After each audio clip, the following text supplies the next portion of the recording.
Bonjour à tous et toutes, j'espère que vous allez bien. Comme promis, voici une petite vidéo récapitulative de notre chapitre sur le marché parfaitement concurrentiel.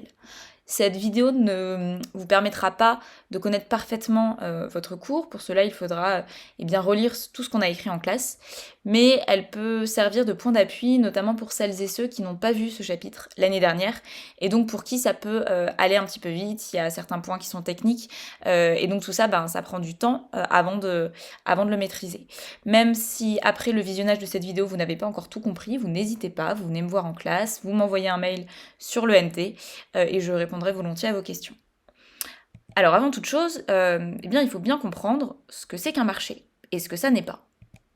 Un marché, ce n'est pas la même chose que d'échanger par le troc. On a vu que le troc, c'était échanger un bien contre un bien, ou un service contre un service, ou un service contre un bien.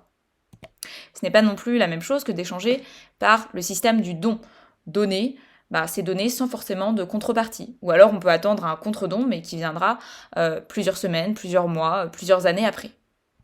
Non, un marché, c'est un mode vraiment spécifique d'échange où il va y avoir des offreurs, des demandeurs et tout un tas de règles qu'on va aborder juste ensuite. On va justement voir que le marché peut être considéré comme une institution à part entière, une institution particulière qui va être différente de l'institution du don, différente de l'institution du troc, et que cette institution qu'est le marché va s'appuyer également sur d'autres institutions. Alors pourquoi est-ce qu'on dit que le marché c'est une institution Parce que le marché c'est un mode d'échange qui est relativement stable dans le temps. Il est structuré dans nos manières de faire. C'est pour ça qu'on appelle les institutions des structures sociales. Ce sont des modes de régulation des interactions entre les individus qui sont stables dans le temps. Une institution, on la définit aussi comme un ensemble de règles, de manières de faire, hein.